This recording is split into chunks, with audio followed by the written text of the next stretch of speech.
Buenas noches. De parte de la Universidad Florencio del Castillo, le damos la más cordial bienvenida a la actividad académica y cultural conmemorativa al natalicio de don Florencio del Castillo. Para dar inicio, escucharemos las palabras del señor rector, licenciado Cristian Chinchilla Monge.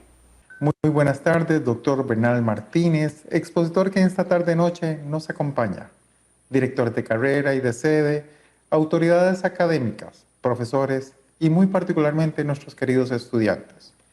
Es un enorme placer poder celebrar un natalicio más del presbítero Florencio del Castillo, de quien orgullosamente llevamos su nombre como distintivo de esta casa de enseñanza. No en vano, nuestro fundador, licenciado Rodolfo Valverde Segura, que de Dios goce, tuvo la muy acertada decisión de pensar en un prócer de la patria, cuyos orígenes estuvieran en esta provincia de Cartago, pero que fuese un defensor de la patria. Con ello, enaltecemos sus obras en la memoria de quien día a día perpetuamos su nombre. Hoy estamos aquí reunidos para conmemorar, después de 242 años, el aniversario del natalicio de un ilustre costarricense, cuyo legado al país y América en general se mantienen incólumes hasta nuestros días. Ingrato sería dejar pasar este momento sin recordarle a las nuevas generaciones de costarricenses y muy particularmente a los estudiantes de esta universidad la obra del ilustre presbítero Florencio del Castillo Villagra. Sus vehementes discursos en la corte de Cádiz, allá por Europa de 1811, inicios del siglo XXI, disertaciones siempre en defensa de los derechos de los indios, mestizos y negros, de los habitantes de ultramar, como se nos llamaba, cuando América, para ese momento, se revolvía en un intenso y efervescente ambiente de propuestas independentistas. Los franceses, por su parte, atacando España, especialmente las islas de Cádiz, debiendo sesionar los diputados, entre ellos nuestro ilustre costarricense, muchísimas veces entre el ataque furibundo de los bombardeos franceses. Pero el tiempo pasa y los problemas son otros. Han transcurrido más de 2 siglos y las amenazas no han dejado de asediar a nuestros países, y Costa Rica no se escapa de ello. La corrupción, la mafia organizada, los problemas fiscales, sociedades en descomposición, pandemias y muchos otros males acechan nuestra institucionalidad. Es nuestro deber como universidad advertir y educar a todos nuestros estudiantes, y por ello hoy tenemos el enorme placer de escuchar al doctor Bernal Martínez, expositor, quien nos trae en esta noche un valioso tema que nos obliga a reflexionar. Finalmente, recordar que estamos cumpliendo 25 años de fundación como casa de estudio, que a pesar de los problemas que pueden agobiar a nuestro país, nos mantenemos firmes y con la esperanza de que pronto se deberán aclarar los nublados. De nuestra parte, seguiremos haciendo academia, formando a miles de costarricenses con espíritu crítico, jóvenes que creen en el cambio, democratizando la educación con accesibilidad para todos, donde la calidad sigue siendo nuestro estandarte. Muchas gracias, sean todos bienvenidos y bienvenidas. Agradecemos las palabras del señor rector. A continuación, el acto cultural a cargo de Marching Band IET Turrialba.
Agradecemos a la Marching Band IET Turrialba por su presentación.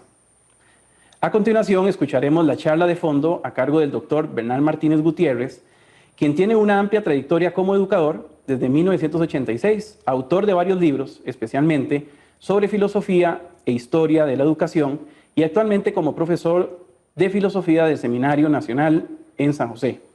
La charla se titula Florencio del Castillo, educador y humanista, perspectivas de su legado para la vida presente.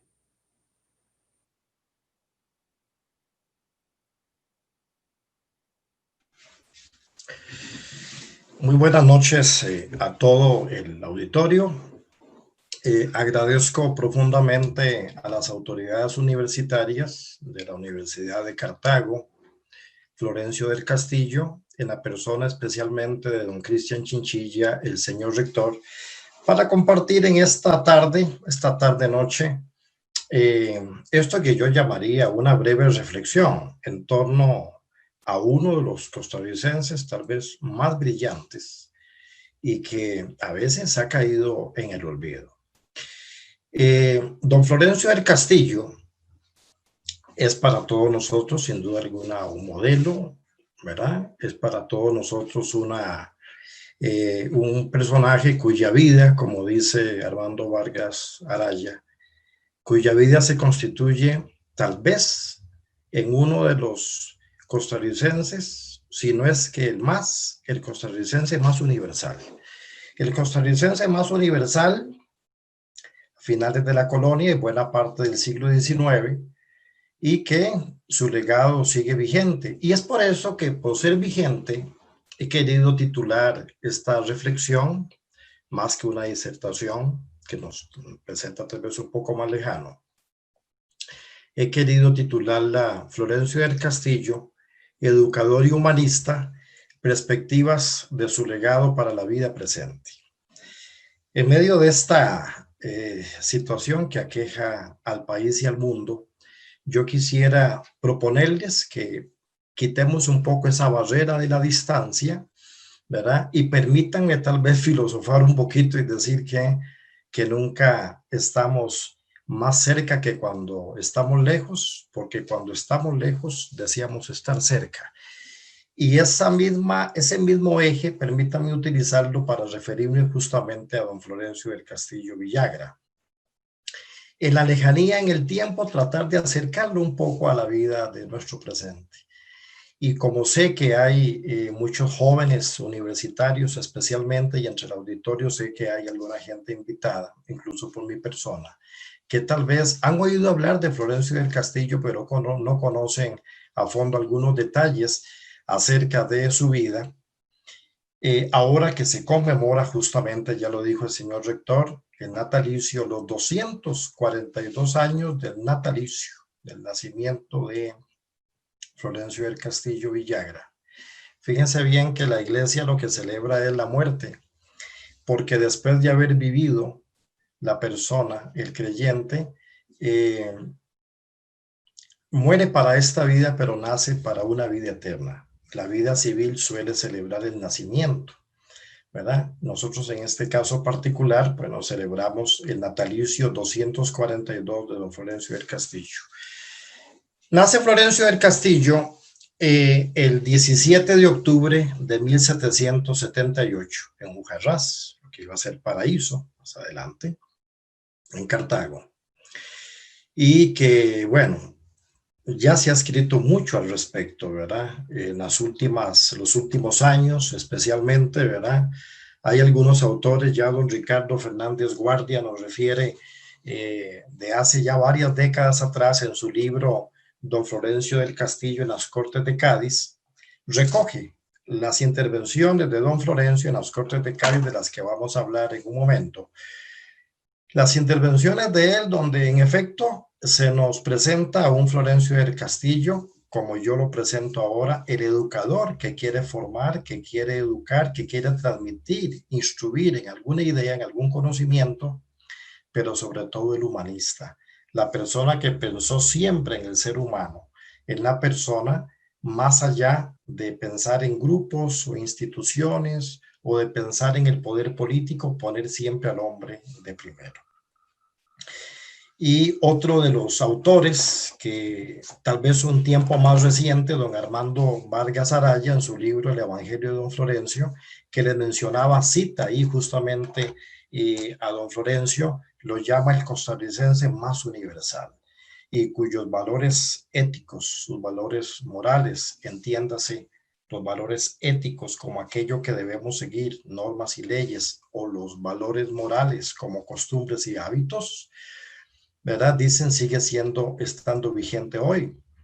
Pero tal vez el estudio más exhaustivo y más reciente, sin duda alguna, y hay que decirlo con toda justicia, es los trabajos que ha hecho el sacerdote e historiador herediano, don Manuel Benavides.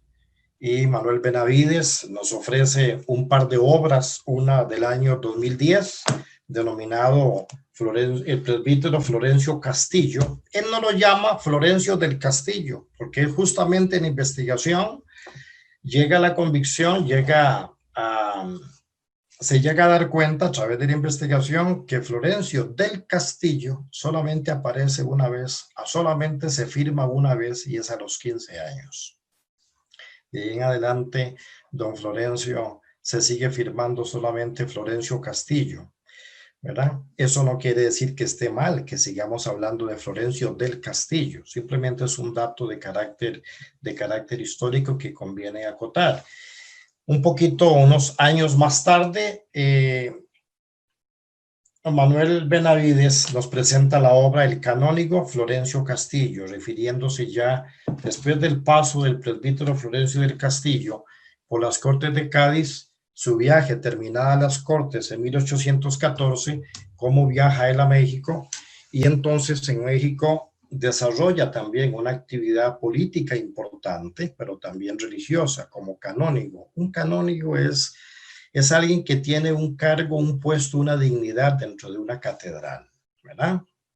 En este caso, la Catedral de Oaxaca, en México. Hay un dato interesante porque el padre Benavides, a quien conozco desde los tiempos universitarios, que coincidimos hace algunos años atrás, me escribe una dedicatoria: Bernal, que alegre nuestra vida presente la vida de este noble sacerdote. Y eso me hace pensar, en efecto, que hay que traer al presente la vida y la obra de Florencio del Castillo como ese educador, como ese humanista.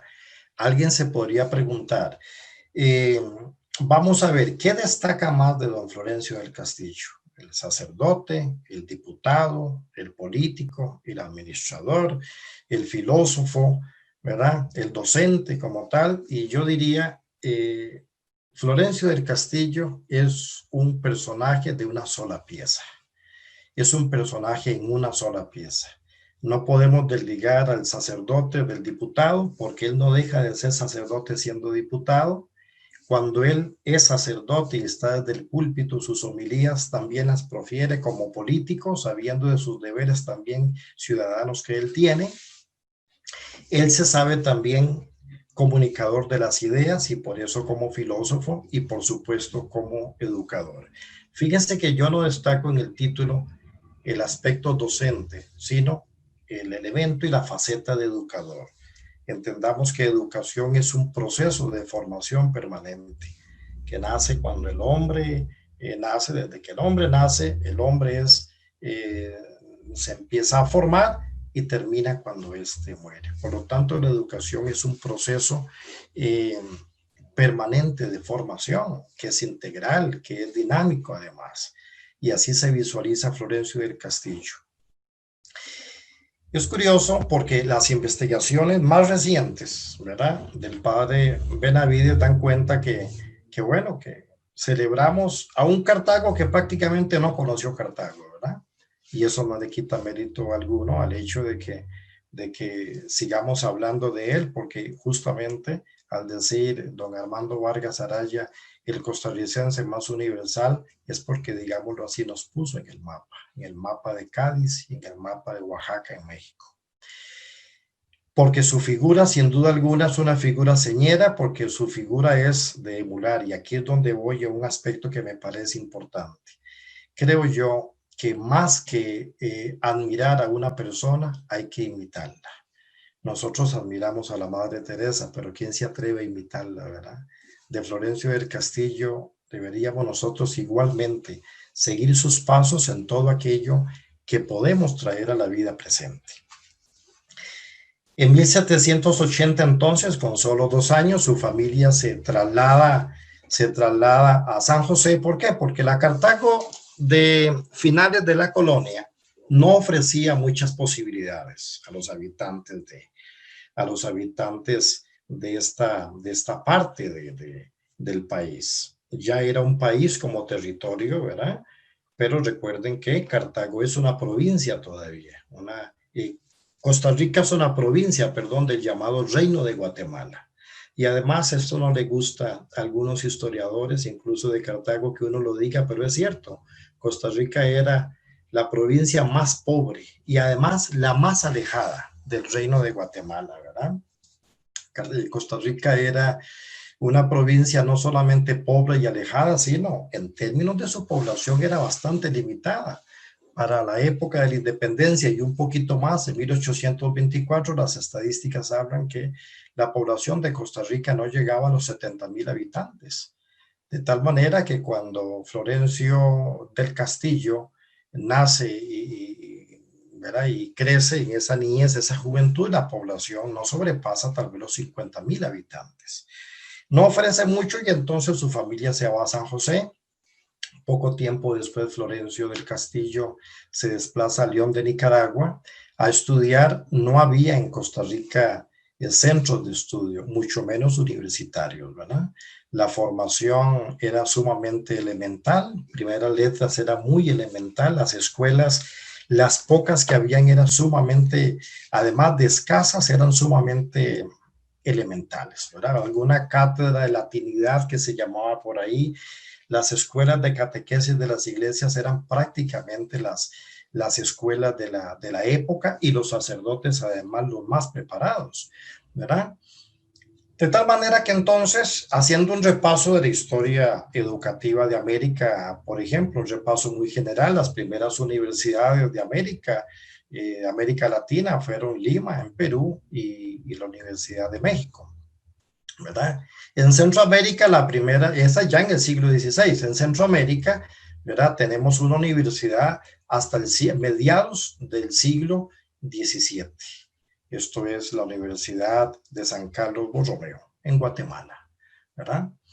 Y en Costa Rica no vamos a tener universidad, como ya muchos lo saben, sino hasta 1843. La Universidad de Santo Tomás, que había tomado el nombre de una escuela de primeras letras que había sido fundada por vecinos de San José en 1814, ¿verdad? ¿Por qué vecinos de San José? ¿Por qué se crea una escuela de primeras letras en San José si Cartago es la capital de Costa Rica? Bueno, porque justamente en San José no había escuela. Se preocuparon los vecinos de San José por crear una escuela allí, pero además por una razón muy importante. Cartago era el centro político. Aquí estaban las autoridades españolas, los gobernadores estaban en Cartago, pero la vida económica y, si se quiere, la vida social estaba en San José. Y no por nada, y es que sabemos muy bien que la capital de Costa Rica se traslada poco después de la independencia, se traslada a San José, porque ahí es donde justamente entonces se va a mover. A partir de ahí es que las poblaciones se van ampliando, por así decirlo. La misma iglesia tiene que ver mucho también con ese desarrollo urbano que se da en San José, ¿verdad? Y entonces, en este ámbito histórico y geográfico, político y económico incluso, se mueve don Florencio del Castillo. Florencio del Castillo, que ya ordenado sacerdote en 1804, en Honduras, concretamente en Honduras. Poco tiempo después viene a Costa Rica, ocupa solamente un cargo eclesiástico en Costa Rica, que fue en Alajuela, llamada Villahermosa, ¿verdad? Por muy poco tiempo en realidad, donde fue teniente de cura. ¿Qué era un teniente de cura? Un teniente de cura era algo así como lo que podemos llamar hoy en una parroquia un vicario, un coadjutor, como se decía antes, porque Villahermosa, la parroquia de Alajuela, entonces pertenecía directamente a la iglesia de la Inmaculada en Heredia. Entonces, en ese entorno histórico, Florencio del Castillo regresa como profesor, luego como profesor de filosofía, de la cátedra de filosofía, a León de Nicaragua, donde se encontraba el seminario conciliar, ¿verdad? O colegio de San Ramón Nonato, ¿verdad? Y que más adelante, justamente, Florencio del Castillo tuvo que ver como diputado en las Cortes de Cádiz para que se creara la universidad, ya la Universidad de León de Nicaragua. Recuerden que políticamente, además, Costa Rica dependía de León de Nicaragua, ¿verdad? Ya no solamente política, sino también eclesiásticamente. Por siglos Costa Rica dependió de un obispo de León en Nicaragua. No fue sino hasta la creación de la diócesis de Costa Rica en 1850, donde justamente también es un cartaginés el primer obispo de Costa Rica, don Anselmo Llorente y Lafuente. Pero entramos entonces en este viaje histórico, biográfico de don Florencio, y lo ubicamos ya en Cádiz, en las Cortes de Cádiz. Las Cortes de Cádiz se convocan por un vacío de poder. Después de la invasión napoleónica en España, el rey es depuesto, Carlos IV, ¿verdad? Y el heredero, que era Fernando VII, llamado el Deseado, ¿verdad? Pues bueno, no toma posesión porque en realidad Napoleón es el que pone al hermano suyo, a José Bonaparte, lo pone prácticamente como rey, prácticamente en España. Hay un vacío de poder y hay un lugar especialmente estratégico en España que se mantiene, por así decirlo, al margen políticamente y estratégicamente, porque además está en un puerto que es Cádiz, el puerto de Cádiz. En un templo llamado la iglesia o la comunidad, como queramos llamarlo, la capilla de San Felipe Neri, ese sirvió como el centro para las reuniones de las Cortes de Cádiz. Ahí es donde entonces encontramos a don Florencio del Castillo a partir de 1810, pero especialmente 1811 a 1814. Don Florencio llega a ser, imagínense, vicepresidente de las Cortes en 1812, ¿verdad? Poco después llega a ser secretario de las Cortes de Cádiz y en 1813 nada menos que presidente de las Cortes. Para que nos demos cuenta un poco de la magnitud, ¿verdad? De la responsabilidad que él tenía y del cargo que ostentaba. La historia da cuenta que, y en eso el mismo padre Manuel Benavides dice que no se ponen de acuerdo los historiadores en el número de los diputados que había, pero él por lo menos se asocia a una, sigue por lo menos a Ramón Solís, a una fuente de Ramón Solís que habla de 296 diputados, ¿verdad? Al momento de la Constitución de Cádiz. Un dato interesante, ustedes se preguntarán, ¿quiénes lo conformaron? Oficios o profesiones, ¿verdad? 90 sacerdotes, 56 abogados, 39 militares. Recuerden que España era una monarquía también, así que habían nobles, habían 14 miembros de la nobleza en las Cortes de Cádiz como diputados. 15 catedráticos de cualquier área, ¿verdad? Un dato interesante, un solo médico. Imagínense ustedes, entre tantos diputados, que algunos se desmayen de aquellas sesiones extenuantes, ¿verdad? Que dicen que podían durar un día completo y terminar a la madrugada de otro día, ¿verdad? Con un solo médico, un arquitecto, un bachiller que podría ser en filosofía o en derecho, que era muy común en la época, ¿verdad? 2 escritores, ¿verdad? 8 comerciantes, ¿verdad? Se da cuenta de 9 burócratas, ¿verdad? Que dependían tal vez asalariados, por así decirlo, ¿verdad?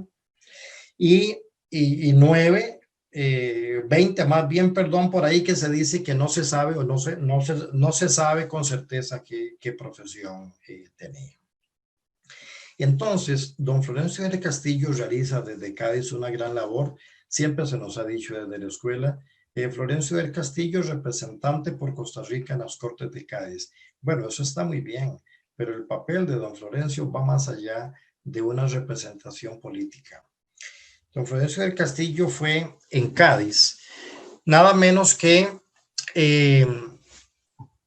entre todos los diputados, uno que logró hacerse oír en distintos campos. Y ahí es un aspecto que yo quisiera destacar. Luchó siempre, por ejemplo, por una educación, porque la educación fuera universal, una educación para todos. Y en efecto, justamente en una de sus intervenciones, nos dice: dotados los hombres de unas mismas facultades, aquellos hacen mejor uso de ellas que mejor las han cultivado, de modo que el hombre lo debe todo a su educación. El hombre lo debe todo a su educación. Un aspecto interesante en teoría y en la práctica que implicó, él logró, por ejemplo, que las Cortes de Cádiz aprobaran para Costa Rica una serie de becas para estudiantes y que se les permitiera a los indios que pudieran estudiar, ¿verdad? Cuando en aquel tiempo los indios pues eran esclavos, muchos de ellos, y los negros, especialmente los negros que venían de África, además llamados así las castas que venían de África, ¿verdad? Y eran esclavos. Hay un aspecto interesante y ahí hay que ser muy responsable, porque no podemos decir, con todo respeto para don Óscar Aguilar Bulgarelli, que dice directamente, bueno, aparte de que don Óscar en una conferencia que le escuché hace poco dijo el obispo Florencio Castillo. Don Florencio no fue obispo. Lo que pasa es que como él se le dice que fue gobernador de la diócesis de Oaxaca, bueno, si la gobernó es el obispo, y no, él no fue obispo. Él fue gobernador de la diócesis con cargo que hoy sería una especie de un vicario general, el segundo después del obispo, ¿verdad? Entonces, ciertamente hay que tener mucho cuidado. Se equivoca también don Óscar Aguilar Bulgarelli, brillante historiador y político costarricense, pero se equivoca cuando dice, ¿verdad? Y pontifica, es decir, dice la última palabra, y así fue, cuando dice que don Florencio prácticamente fue el que logró que se aboliera la esclavitud desde las Cortes de Cádiz, y eso no fue así.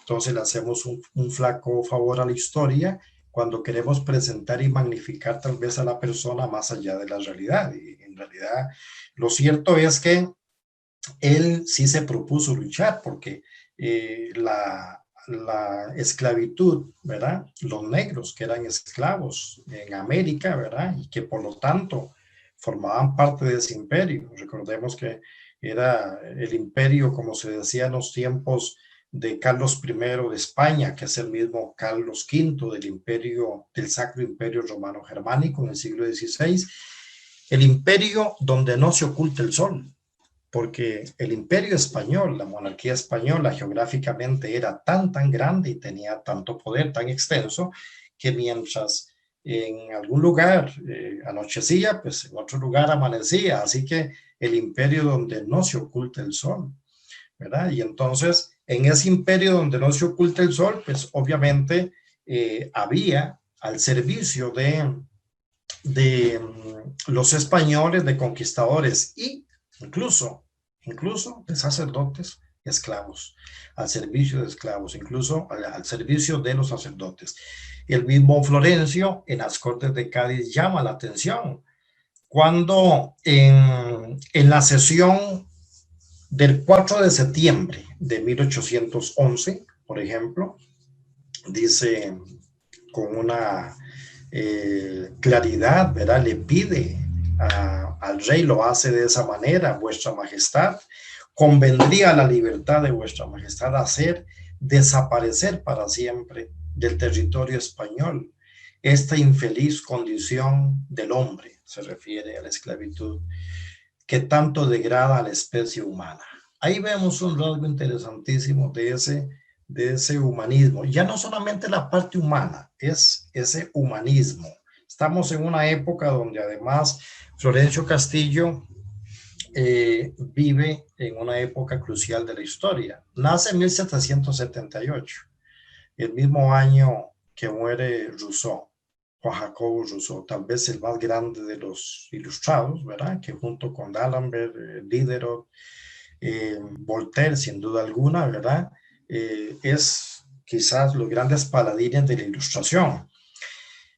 La ilustración es un movimiento que en realidad tuvo su origen en Inglaterra con John Locke, pero que se extiende especialmente en Francia y que llega un poco tardía de manera a España. Un poco llegó un poco tarde a España. La ilustración, entiéndase como un movimiento de carácter filosófico, político, que se da entre dos revoluciones importantísimas, ¿verdad? La Revolución Inglesa del siglo XVII, 1680 aproximadamente, hasta la Revolución Francesa en 1789. Claro que quedan las ideas ilustradas se van a prolongar por mucho tiempo más. Eso va a generar entonces en Francia, desde Francia, y se va a extender por otros países europeos, ¿verdad? Y va a alcanzar también incluso América, va a generar una serie de cambios que incluso en la misma España se debe, por ejemplo, a Carlos III una gran reforma en ese sentido, ¿verdad? Y Florencio del Castillo vive toda esta renovación, ¿verdad? Después de todo el movimiento que generó la revolución científica en el siglo XVI, entendemos por revolución científica una nueva visión astronómica que estuvo sustentada en la teoría heliocéntrica de Nicolás Copérnico, ¿verdad? Con Galileo y Kepler también, que teniendo sus orígenes en la Edad Media, se da especialmente en la era moderna, ¿verdad? Hay un despertar en el Renacimiento, que es como ese puente que ve morir la Edad Media y ve nacer la Edad Moderna, se da ese tipo de fenómeno también que llamamos el humanismo.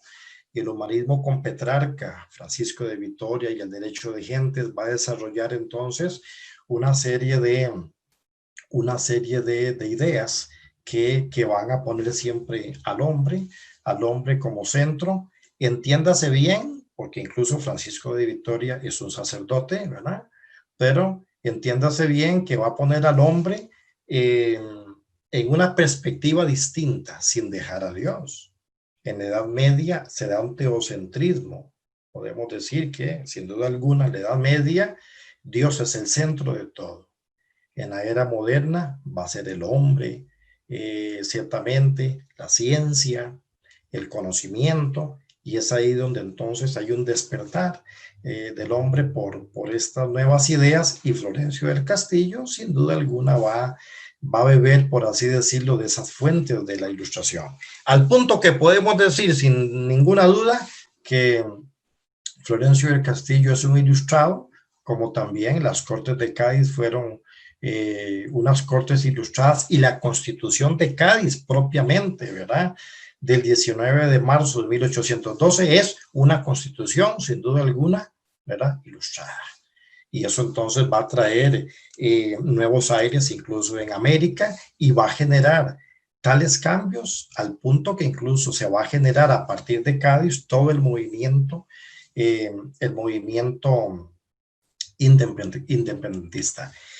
Los movimientos de insurrección, los movimientos que van a buscar la independencia, desde Cádiz, desde México también hay un sacerdote conocido, Miguel Hidalgo y Costilla, ¿verdad? Que se dice sin duda alguna el gran prócer de la independencia mexicana, ¿verdad? Que en 1810, ¿verdad? Llamó a su pueblo, llamó a los fieles, ¿verdad?, a rebelarse en contra de la monarquía española, y prácticamente eso fue lo que generó el inicio de la revolución, el inicio de la guerra contra los españoles, ¿verdad? Bueno, ciertamente el desenlace para Miguel Hidalgo y Costilla no podía ser más que la muerte, y fue fusilado un año después, en 1811, ¿verdad? Pero bueno, entonces, fíjense cómo todos estos movimientos, Florencio del Castillo es testigo, ¿verdad? En algunos casos ocular, o simplemente en otros casos porque ya hay periódicos en la época, por supuesto, ¿verdad? se informa, la gente se puede informar. Estamos en la época de la ilustración, ya se puede ilustrar la gente, ¿verdad? Los tiempos del oscurantismo de la Edad Media habían quedado atrás y viene un nuevo siglo, el siglo de la razón, el siglo de conocimiento, el siglo del libre examen. Y entonces Florencio Castillo vive 45, casi 50 años, ¿verdad? De la, todavía de este periodo, ¿verdad? Casi 50 años, ¿verdad? En que va el fin de la colonia, 50 años prácticamente durante la colonia. Y el resto de sus años vive 56 años, ¿verdad? El resto del tiempo, ¿verdad? Lo va a recibir toda esta corriente de emancipatoria, toda esta corriente independentista y de libertad. Por eso, mis queridos amigos, no es para menos pensar que don Florencio del Castillo, una figura que nació en Cartago, que si bien se fue a San José, que estudió en León de Nicaragua, que se ordena en Honduras, que va a Cádiz, España, y que termina sus días en México, veamos entonces que tiene Vargas Araya muchísima razón a llamarlo, ¿verdad? El costarricense más universal de todos. Estamos ante una figura, el costarricense más universal, que además de haber luchado por los derechos del hombre, ¿verdad?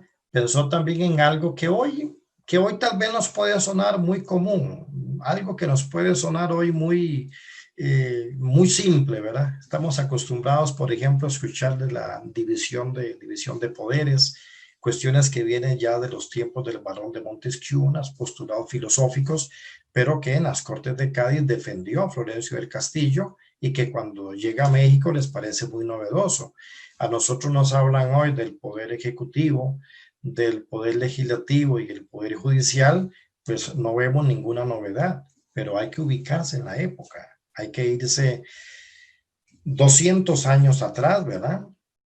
Hay que irse 200 años atrás o un poco más, cuando ya Florencio defendía esa democratización del poder, ¿verdad? Y donde entonces se presenta él como un paladín, como un líder también de la defensa de el pueblo que quiere tomar en sus manos el poder, la capacidad de elegir y de ser elegido.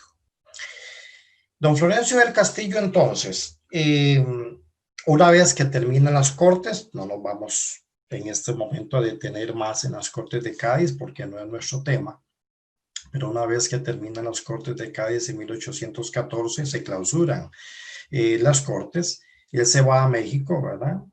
No viene a Costa Rica, ¿verdad? Razones hay quizás para que no venga acá. Se lo pelean los diputados mexicanos prácticamente, ¿verdad? Se va a México, se va a Oaxaca, donde es diputado, ¿verdad? Es diputado en Oaxaca y además realiza una labor eclesiástica importantísima, ¿verdad? Aquí es donde insisto yo en ver a Florencio del Castillo o Florencio Castillo Villagra, ¿verdad? Como un personaje de una sola pieza. Florencio Castillo es el sacerdote, es el diputado, el político, el administrador, el filósofo, ¿verdad? Ciertamente el docente, ¿verdad? Pero es un hombre de una sola pieza. Don Florencio entonces nos enseña que hoy, en estos momentos que vive el país de tanta crispación social y de tanta polarización política, donde no se ponen de acuerdo, ¿verdad? Bueno, tampoco se ponían de acuerdo en las Cortes de Cádiz, ¿verdad? Estudios realizados, ¿verdad? Por el padre Benavides da cuenta de que las discusiones eran sumamente fuertes. Bueno, en eso no han cambiado las asambleas y los congresos de la actualidad, ¿verdad? Pero en estos momentos de tanta crispación social, de tanta polarización, de tanto conflicto, nuestro deber es mirar a don Florencio del Castillo como un modelo, como un ejemplo a seguir, en el sentido de buscar siempre la solución para todos, una solución que nos cubra a todos, no el bien particular, sino el bien de todos, pensando en una sociedad más justa, pensando en una sociedad que esté más acorde con los valores éticos, los valores humanos y, por qué no decirlo también, los valores cristianos.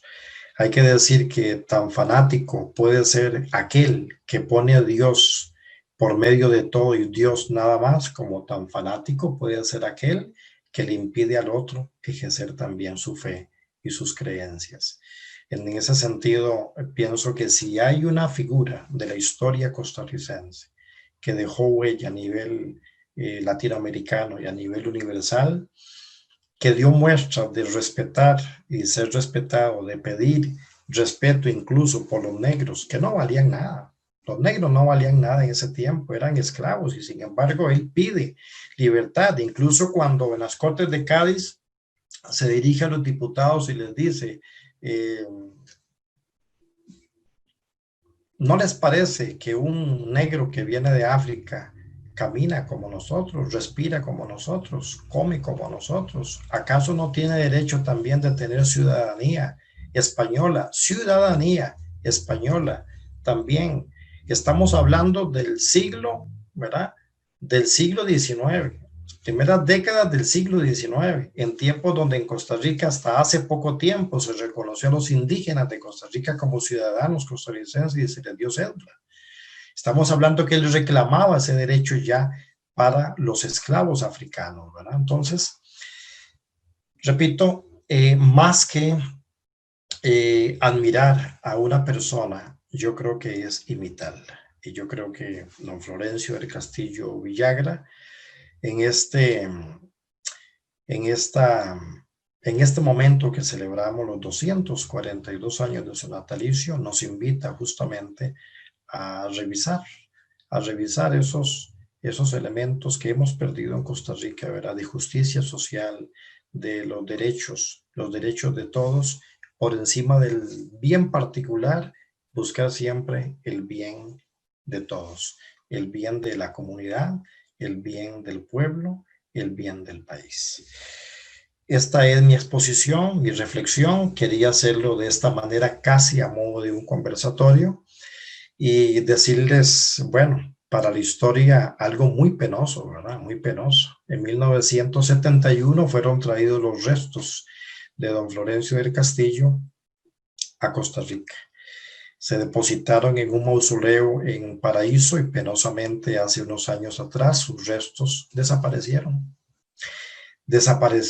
Y bueno, eso es algo sumamente penoso para la historia, muy penoso para nuestra historia, que a veces no reconoce el legado de aquellos que hablaron por nosotros, que pensaron por nosotros y que lucharon por los derechos nuestros y que, sin embargo, esta es la forma como a veces les pagamos. Me parece, y repitiendo lo que ya se ha dicho muchas veces, que un pueblo que no conoce su historia está condenado a repetirla. Por eso, conociendo la historia, sabemos muy bien quiénes somos, de dónde venimos y hacia dónde vamos. Muy buenas noches y muchas gracias.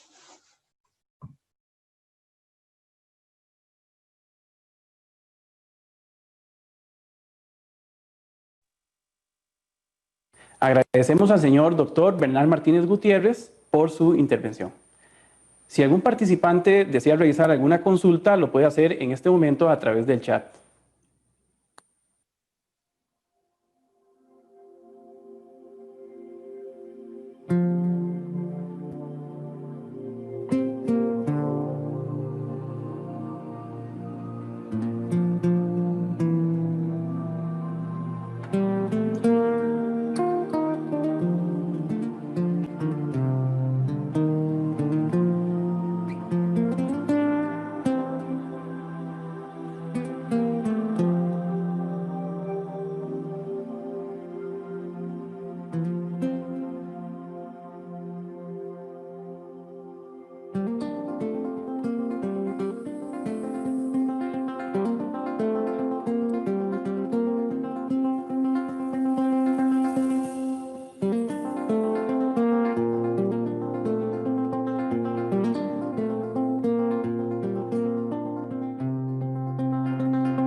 Muchas gracias, don Bernal.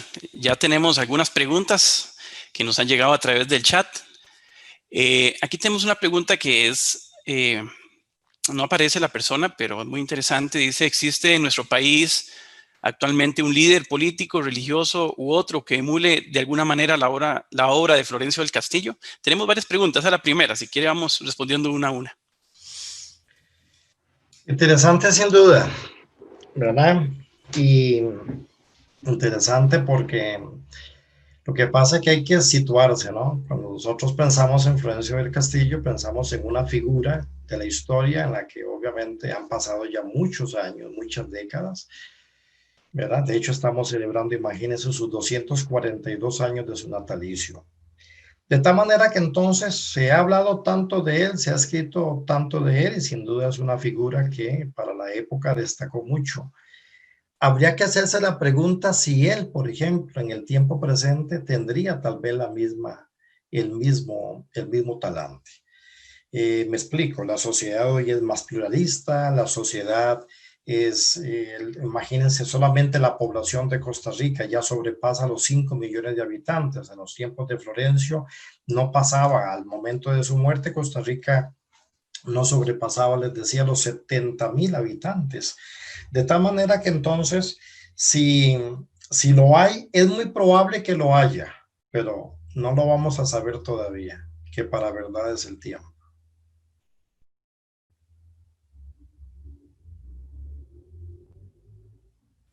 También tenemos otra pregunta. Esta es de Norma Cecilia Fonseca Cascante.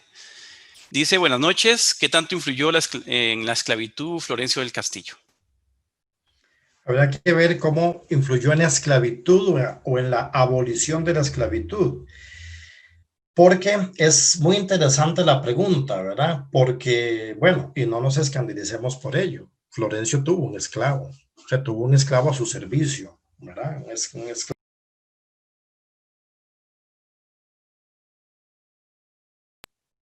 Perdón, mis disculpas, mis disculpas. Decía que no nos escandalicemos, ¿no? Que Florencio del Castillo tuvo también esclavo a su servicio, ¿no? Esclavo a su servicio, pero era lo normal para la época, ¿verdad? Si decimos cómo influyó él en la esclavitud, pues dudo mucho que él haya propiciado la esclavitud. Para la época era normal que se tuviera sirvientes a los que posiblemente se les llamaba esclavos, ¿verdad? Yo diría más bien que él luchó en contra de la esclavitud. No tanto como luchó él, ¿verdad? Él no propició jamás la esclavitud, todo lo contrario. Y hay pruebas y muestras de ello, de que él más bien presentó la esclavitud como una odiosa práctica del Imperio Español y por eso luchó para que esta práctica fuera eliminada, ¿verdad? Porque como lo decía, ahora yo lo repito, lo indicaba en la sesión del 4 de septiembre de 1811, directamente él se expresa con esos términos ante el rey, ¿verdad?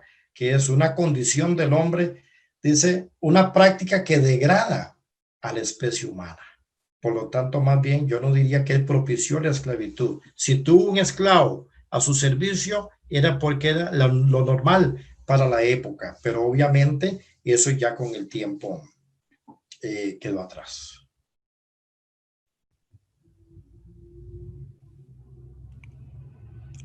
Nos dice Ángela Chacón Jiménez, dice, ¿qué valores y actitudes de don Florencio se pueden rescatar para aplicarlos en la actualidad?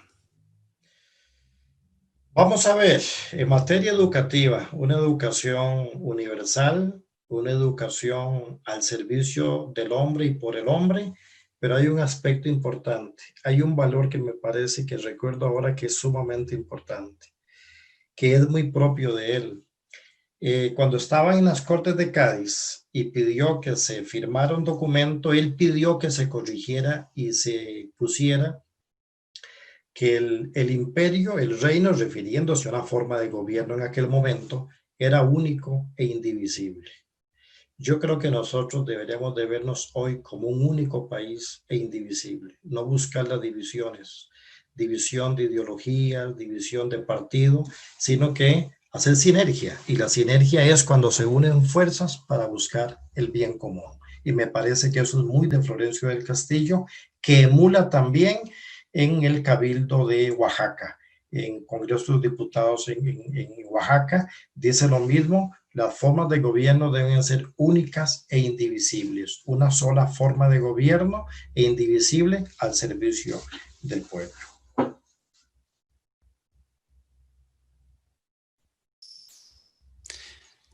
También hay un invitado acá en el chat que nos dice: buenas noches, estimado profesor Bernal.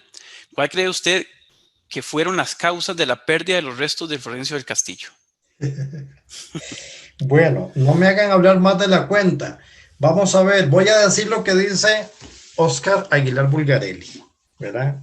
Espero creerle a él, aunque hay cosas que, como ya lo dije, él se equivoca, como cuando pone a don Florencio como obispo, pero bueno, ese error lo cometió y después obviamente con sus estudios él tuvo que decirlo, ¿verdad? Y hasta la página me acuerdo, en el libro de Ujarrás, ayer, Ujarrás hoy paraíso, hoy paraíso y Ujarrás, y pueden confrontarlo, una página 56, dice que Florencio del Castillo murió siendo obispo de Oaxaca. Bueno, vamos a ver, ya dijimos que no fue obispo, pero al tema. Con el fin de restaurar el mausoleo que se iba a hacer en Paraíso, ¿verdad? Se trasladaron los restos, según tengo entendido, ¿verdad? No crean, esto no es parte de la historia, es una penosa página de la historia costarricense como para enseñarla en una clase de cívica, por ejemplo, o de estudios sociales a los jóvenes. Se trasladaron los restos a la Casa Cural y por ahí cito a Óscar Aguilar Bulgarelli, y una rata sustrajo los restos y desaparecieron. Y entonces Óscar dice, y ustedes saben, cuando digo rata, saben a qué me refiero. Dice Óscar, no lo digo yo, porque yo no conozco esa rata.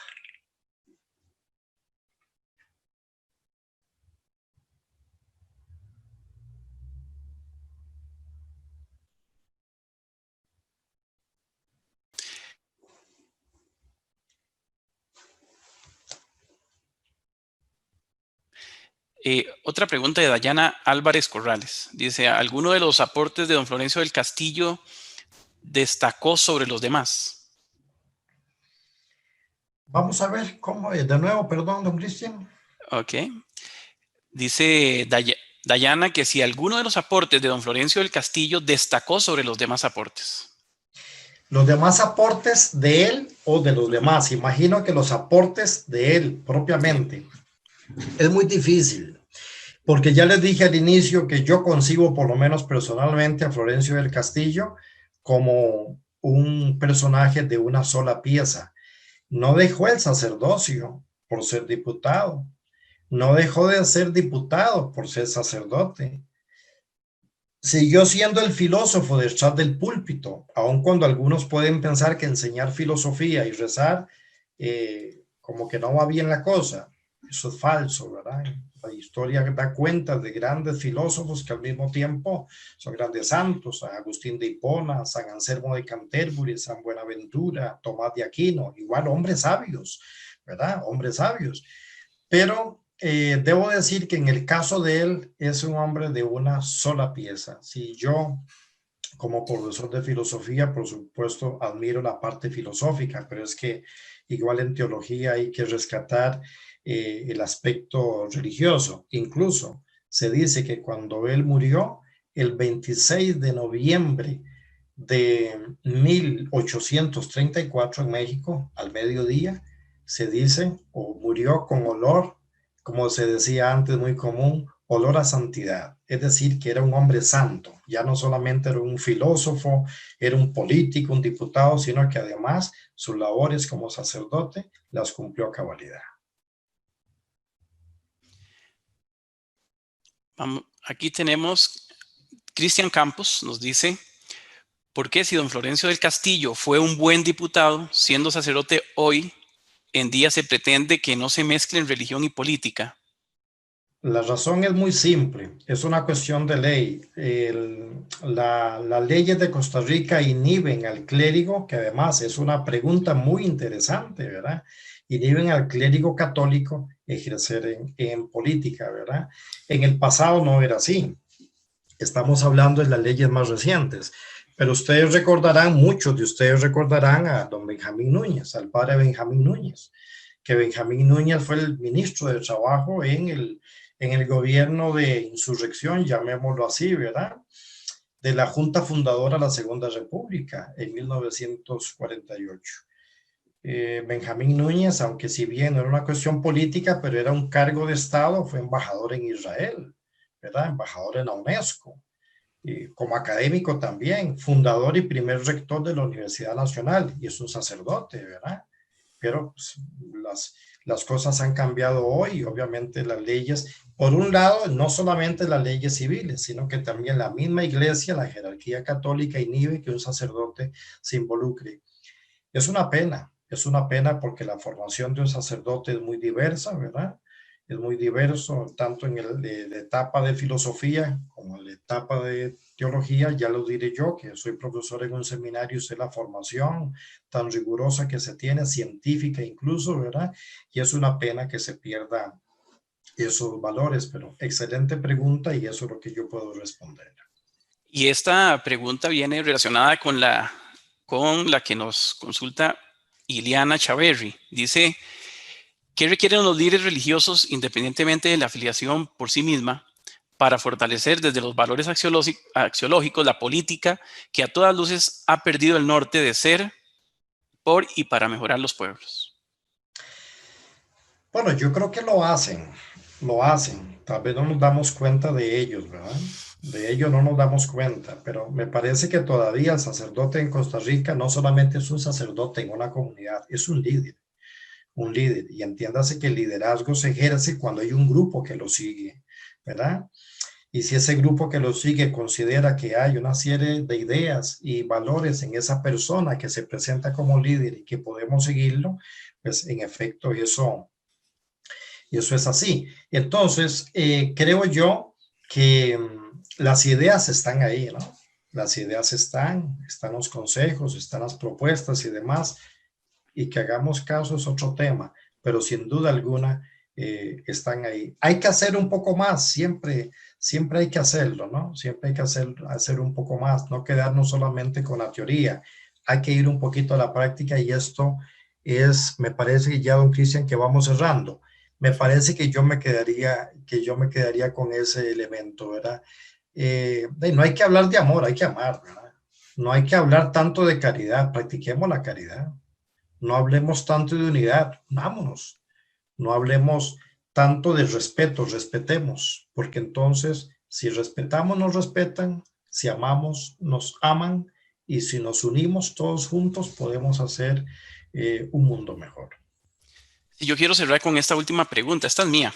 Bueno, decirle que la ver. primera pregunta era de doña Sonia, doña Sonia Solano. Solano. Sí, Gracias. y la pregunta mía es para a todos aquellos que nos están escuchando en este momento. Ellos tal vez quisieran aprender más del tema, quieren profundizar un poco sobre la vida de Florencio del Castillo. ¿Qué les recomendaría? ¿Qué libro les recomendaría a ustedes a aquel que quiere iniciarse en conocer la vida de don Florencio del Castillo? Bueno, mire, es que es muy difícil decir que alguien se puede iniciar con esto, por ejemplo. Una iniciación como esta, ¿verdad? Es complicado, ¿no? Esto parece ser como más para académicos y estudiosos, de esos que hay por ahí. Yo no soy uno de ellos, pero a ver, pero sí hay elementos, sí hay documento, ¿no? Sí hay bibliografía. Entonces, repito, entre lo más reciente y por respeto a mi gran amigo y al padre Manuel Benavides, sin duda alguna, los libros que han escrito son los libros más recientes, que por cierto duele muchísimo, don Cristian y queridos amigos, duele mucho que todavía hoy se siga citando en la página de Benemérito de la Patria, de la Asamblea Legislativa, se siguen dando datos incorrectos, al punto que la fuente es, aunque ustedes no lo crean, Wikipedia. Después de una investigación científica exhaustiva como la que ha hecho el padre Manuel, como la que hizo Armando Vargas Araya, y los documentos que ha escrito también, que están condensados en el libro de don Ricardo Fernández Guardia, ¿verdad? Pero entonces, ir por ahí un poquitito para documentar, si bien los libros son bastante, pues, gruesitos, ¿verdad? Unos son más de 650 páginas, el otro no son menos de 540. Pero yo creo que ir poco a poco leyendo por capítulos su infancia, su juventud, ¿verdad? Como suele uno hacerlo. Y como le digo a mis estudiantes, métase en la vida de los demás de una manera culta y elegante. Lean biografías. Leer biografías es la manera más culta de meterse en la vida de los demás sin que nadie nos diga nada.